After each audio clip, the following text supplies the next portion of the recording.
the Roots of the Science podcast with your girl, Anne with an E. Hello, everyone, and welcome to another episode of the Roots of the Science podcast with your girl, Anne with an E. We are slowly moving on to our 30th episode, and if you want to start your own podcast, using Buzzsprout as your podcast host would be the best and easiest decision that you'll make. Now, my guest today is Tapoka Mkandawire. Tapoka, who's originally from Malawi, but has been living and studying in the UK since she was 18. In this episode, we learned that her influence into STEM came from her parents, who are both medics. However, she did not take the same route. Currently, she is a student at Sanger Institute doing her PhD at Cambridge University, England. She is in the field of parasitology and molecular biology. Tapoka's research work is focused on the human gut, mainly interested in gut bacteria and whipworms. Lastly, in this episode, she opens up and shares a very emotive, honest, and real story about dealing with stress, of failures, and the hard feelings that all postgraduate students can relate to. This is a story that she shared at a Story Collider event that happened at Cambridge in June 2019. Story Collider gives scientists an opportunity to tell their stories about their life. It was amazing, and you have to give it a listen. Let's go.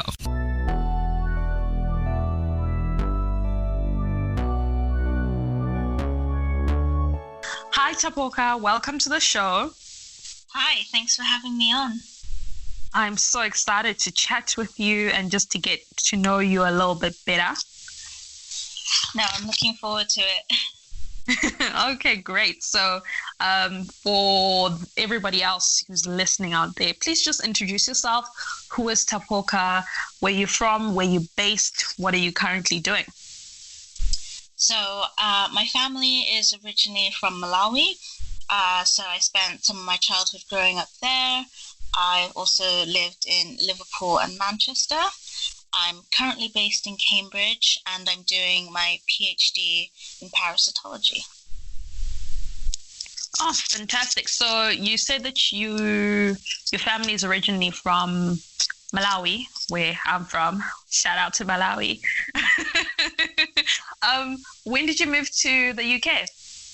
So we moved when I was a baby and lived in Liverpool up until I was about 5-6 years old. Then we moved back to Malawi, and then I've been in the UK since I was 18. Oh, okay. So you came back to study for school? Yeah. Oh, okay, cool.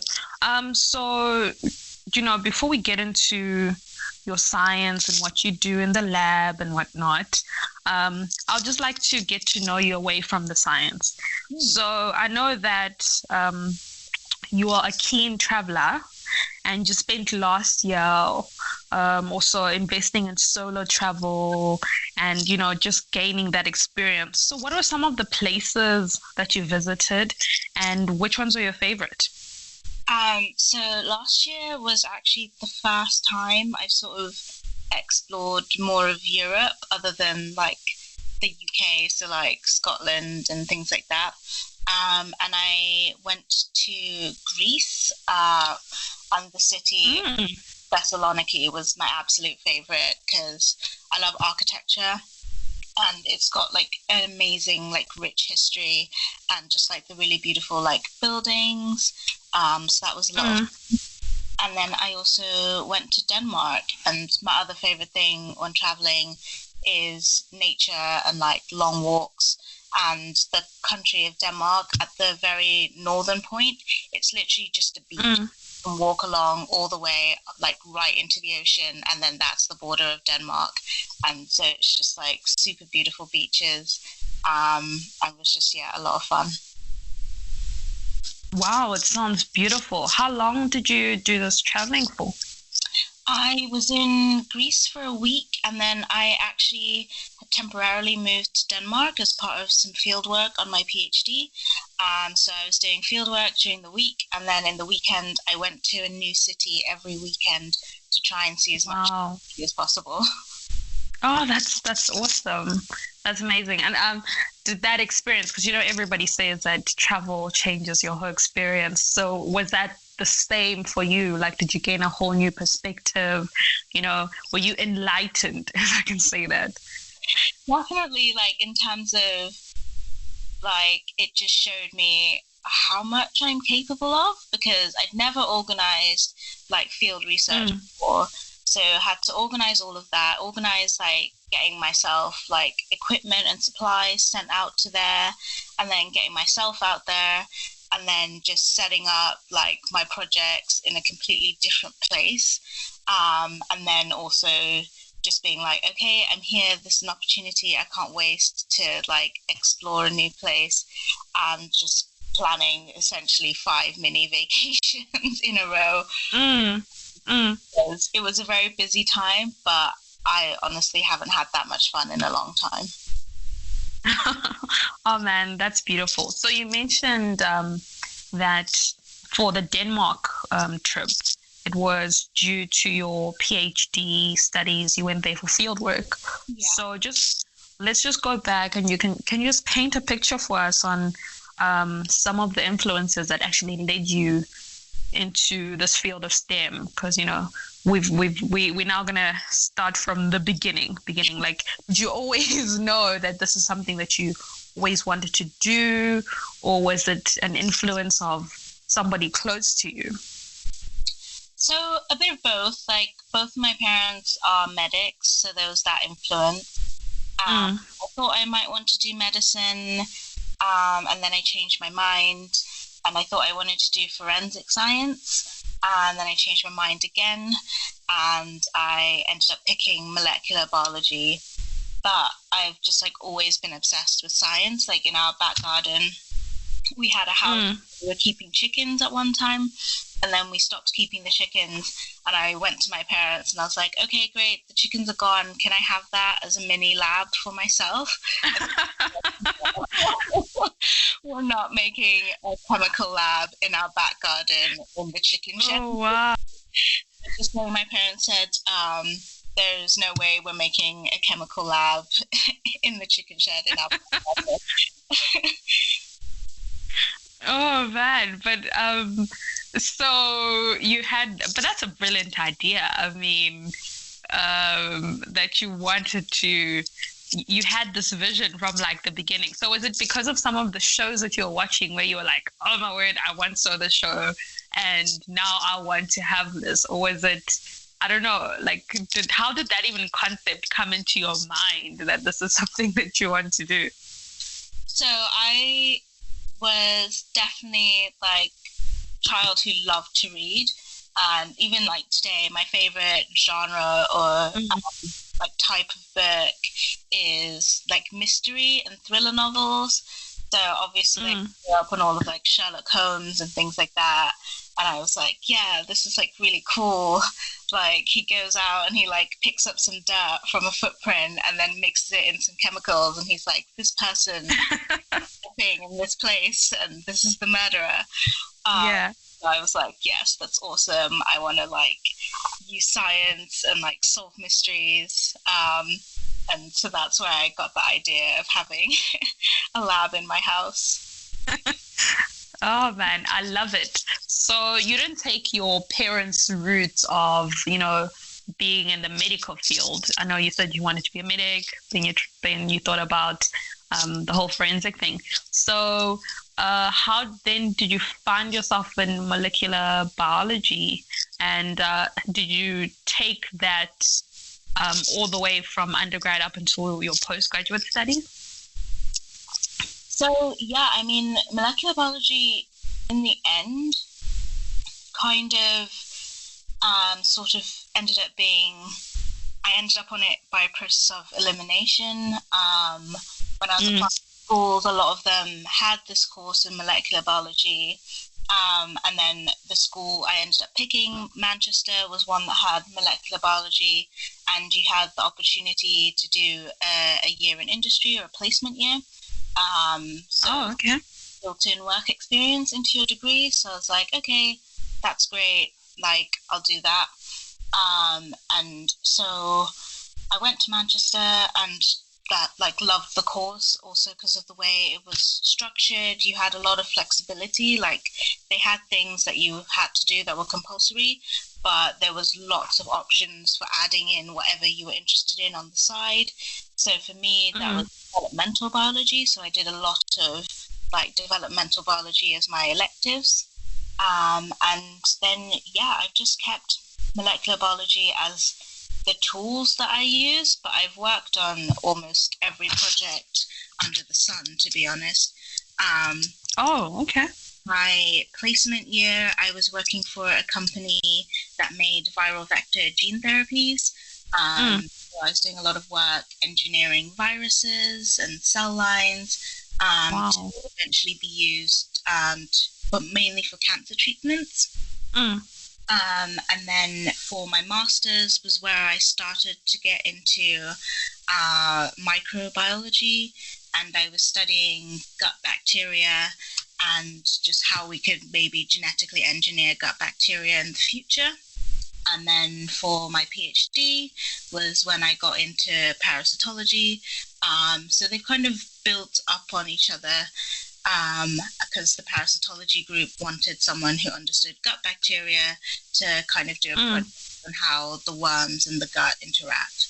So, yeah, I didn't really start out with any particular interest, and I don't know that I found that yet. But being a molecular biologist is an incredible starting point. You can essentially apply yourself to whatever interests you at the time. That's very interesting. So you mentioned that you did a little bit of industry work, the year placement. With that, did you have that inclination like, oh no, maybe I just want to stay in industry and I don't want to pursue my studies, I mean? Yeah, I think that was definitely a real eye-opener in that I really enjoyed what I was doing. And obviously in industry, with it being more of a corporate job, there's none of this expectation to take your work home with you. But I was enjoying it so much that I was like, oh, I don't mind staying that like extra hour in the evening. Like, that's fine. So that was eye-opening in that way, whereas like I enjoyed having the separation, like a really defined separation between work-life balance. But because I was enjoying it so much, I was like free to choose to spend more of my time doing something I enjoyed. So would you ever want to go back, or are you good where you are now in terms of your PhD? I'm happy I did the PhD. Definitely glad to have gone through it. Or still be going through it, coming up to the end. It's a great learning experience, and it just opens so many doors to do things that you might miss out on. It's a unique experience to learn, to travel, to do so many things. So I'm definitely glad I did it. As for what next, I'm still weighing up my options, whether to go back to industry or to stay in academia or to even try something completely new. Well, you still have time. So, I mean, I don't want to put you on the spot to say, what are you going to do next? So rather, I'm just going to ask you about your PhD. We're going to stay in the moment now. And your research for your PhD, you mentioned briefly earlier, but I'm just going to remind everybody, your work is focused on the human gut, mainly interested in the gut bacteria and the whipworm. So just tell us more about this and how you got into this type of research. Yeah, so whipworm is one of the NTDs, so neglected tropical diseases. It infects mostly people across the tropics, but historically it was across the world. And so it infects a variety of animals and people, and I study it in mice, in pigs, and in humans. So I got into this because we don't know a lot about the worm's basic biology, like how it approaches infecting its hosts. We just sort of know the vague life cycle where the worms are in eggs that are in the environment and normally in like contaminating food and water sources. So people, animals then go and ingest these, and then the eggs hatch in the gut environment, and the worms leave the eggs and burrow into the lining of the intestine, and then they stay there, and you can have like a chronic infection for many, many years, which is another thing that makes this worm so cool, because in doing this, it has to hide from your immune system and tell the body that everything is okay, nothing to see here, don't worry. And this way it can establish a chronic infection in you for many years, and it actually sends out other signals into the gut to prevent new worms coming in and establishing, because obviously if you have too many worms, then there's not a lot of immune signaling that's going to hide that. So it's a very fascinating creature. And so I want to understand about this process of hatching. So when the eggs go into the intestine, it's a very like finite process. It's really hard to get these eggs to hatch in any other way that doesn't like mimic the intestine.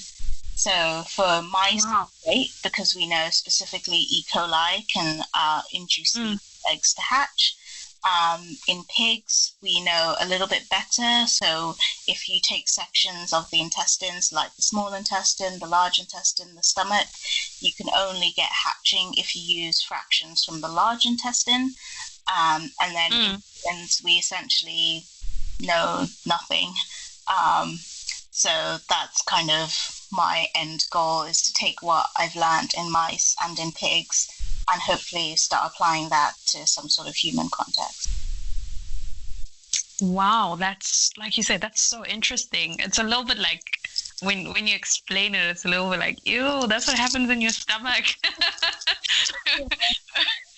It's a little bit gross, you know, but I think it's so important. No, like I just think, like when you're explaining it, it was a very vivid explanation. So so you said you're trying to apply it to see what you've learned from these other animals and how it affects humans. And I know, you know, worms are actually something that in, I think, developing countries, a lot of people have a problem with that. Am I right? Yeah. No, that's correct. So your studies will help inform treatment of that? Yes, it's kind of two-pronged. I have two ideas of my PhD will produce.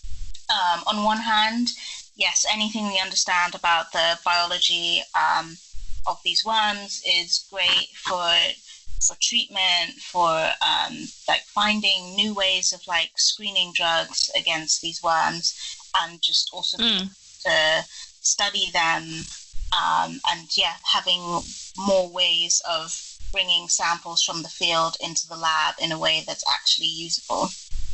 So that's kind of one side of what I think my PhD work will end up in.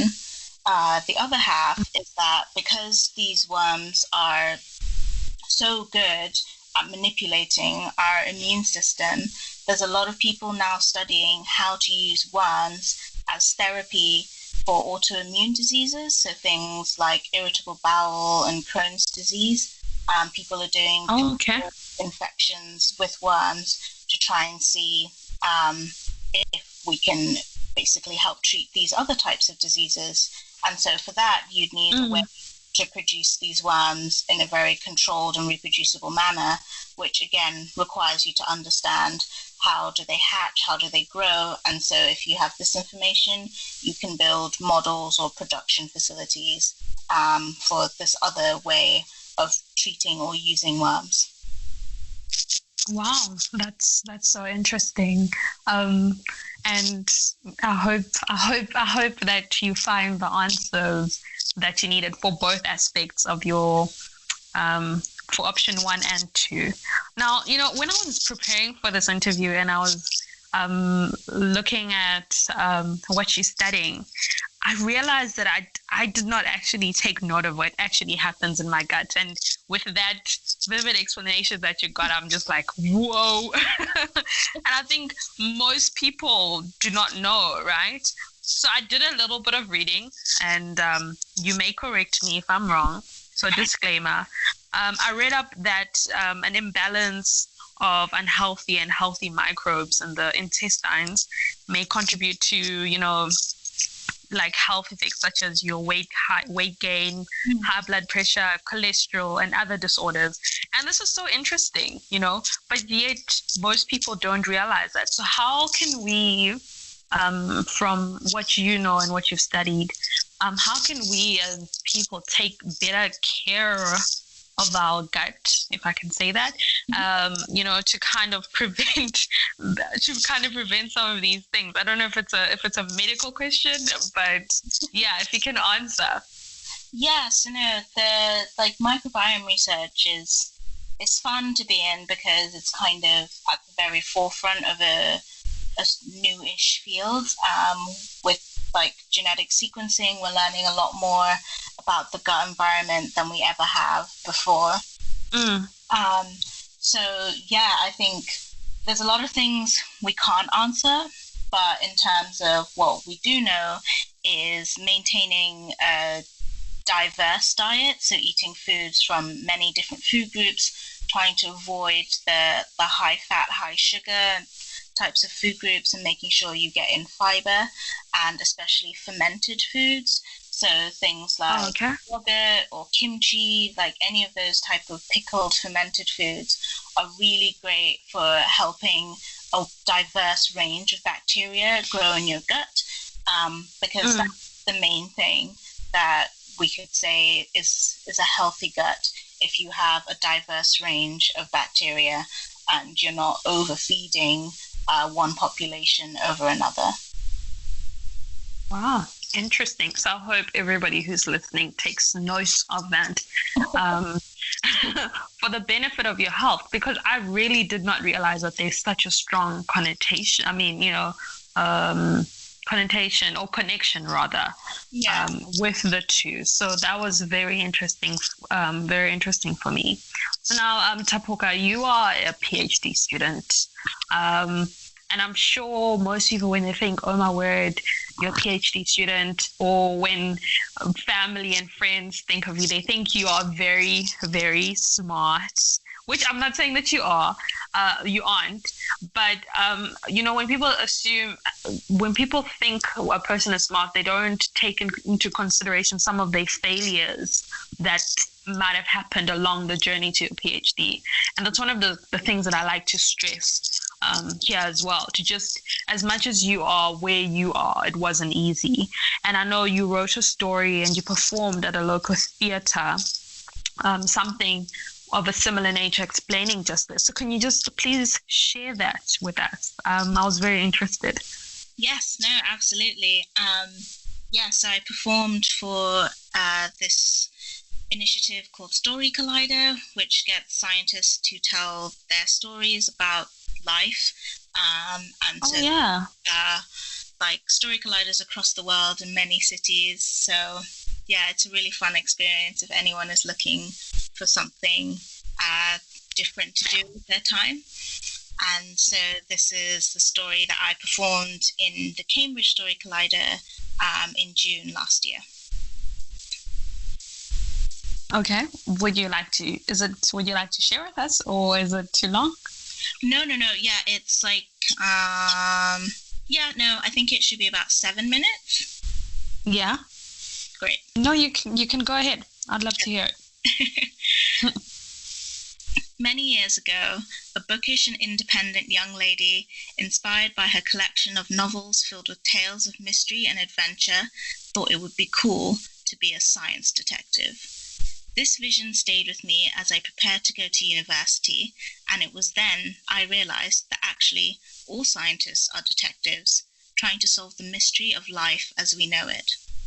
Armed with this whole new world of possibility, I decided my mystery was biology, the microscope, my magnifying glass, and I set off to study molecular biology to understand at the smallest level what makes organisms tick.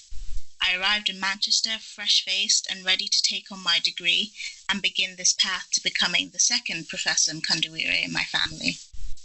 On day one, I stood outside my apartment, about to set off for my first lectures, saying goodbye to Professor Number One, my father, as he prepared to make the long journey home.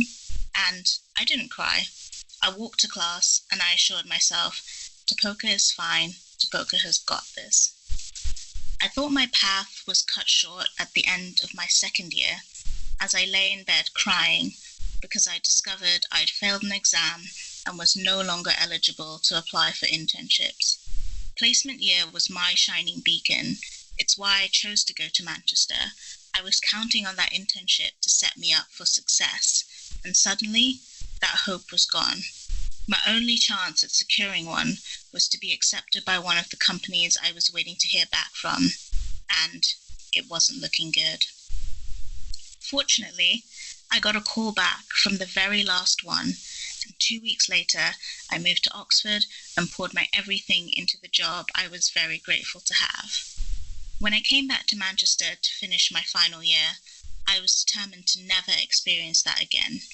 I was going to get the best degree, get the PhD of my dreams, things would be back on track. And once again, I assured myself, Tapoka is fine, Tapoka has got this.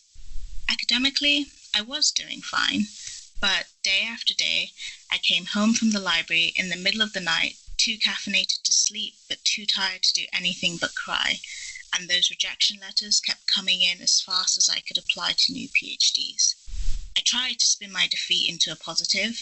I was finally going to get to take a gap year, have time to read, travel, do a couple more internships, sit the GRE, and try to make it in America. I had resigned to smile through the pain, but once again, at the last minute, I had the opportunity to move to Cambridge. I eventually did get onto a PhD, but new pressures and new demands gave me new things to beat myself up about. On one hand, my purpose fueled me and it looked like things were going well, but on the other hand, I had gotten hopelessly lost and it had begun to slowly break me down. Any scientist will tell you that the journey is not easy, and as I stumbled over hurdles through the years, that independent girl who told herself she was fine and she's got this was eaten away by the little voice inside my head that grew meaner and left me feeling weaker and, quite frankly, just plain old tired. I've come to learn sometimes giving up is a good thing, because in this place of exhaustion, too tired to beat myself up, too tired to fight and doubt any compliment or kind word, too tired to do anything really but survive, I had no choice but to listen. To listen to my body and mind, be happy when I managed to do those tasks we consider basic or boring self-care, to listen to my friends and family, be happy to see me and spend time with me, to listen to the advice and comfort that I so readily gave to others doubting themselves, to listen to the positive feedback I was receiving on my work and volunteering, and in the same way that every blip, deviation, or misstep I took on the path to my purpose of being a scientist gave me the ammunition to tear myself apart, every good thing I could finally hear gave me the tools to put myself back together again. I'm very much a work in progress and will always be as the definition of who I am grows and changes. But I know this now. I'm more than a scientist. I'm the person with an odd but wicked sense of humour and a mischievous glint in her eye. I'm the homebody who potters around the kitchen pretending to be an alchemist of old, making delicious food and occasionally lethal cocktails. I'm someone people can rely on. I'm that ride or die friend. Of course, within reason and with sensible questions such as, where are we riding to? Do we need to bring snacks? Is it imperative that we die?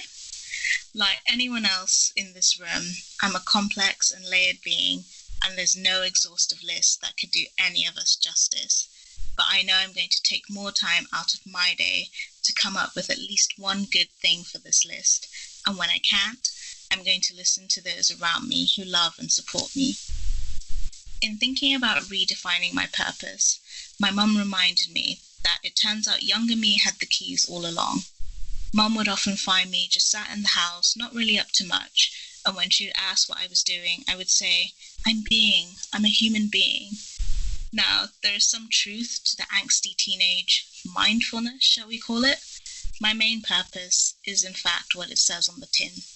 Human being, to be here, to be happy and fulfilled, to be the best human I can be. Wow. Oh my word, that is wow. It gave me goosebumps. Thank you so much for sharing. Oh, it gave me that was so honest. That was so real. That was so relatable. I found myself in some of the stuff that you said, and oh wow. I can't even speak right now, but thank you. Thank you so much. Thank you so much for sharing. I hope this touches somebody else as much as it's touched me. And wow. Yeah, that's it. You explained everything as a whole. I think sometimes we what do you call it? We're so hard on ourselves. Yeah. So hard. And I loved what you said, that sometimes you just have to learn to give up and listen to your body. And yeah, like, oh man, that was beautiful. Thank you so much for that. And just while we're on this zone and this wave, just to wrap it up, I just want you to just give us some final advice and some final words to somebody who might be listening and who wants to start taking this journey in STEM, or even specifically in your field. What are some last final words of wisdom? Because like now I know you're really good with the words. So yeah, please. I think my biggest thing is that I tell to people is to always stay curious and just stay searching and looking for those opportunities and looking for chances you have to learn or to try something new. And even if it's something that scares you, just be willing to try. So that's my final advice, is stay curious and be willing to try new things. Thank you so much, Tapoka. Thank you so much for talking with us. Thank you so much for teaching with us. And just thank you so much for just being real and honest with us. I really, really appreciate it. And I wish you all the best as you continue your journey in the last final months of your PhD. So yeah, it was great having you. No, thanks so much for having me on. I've had a really pleasant evening.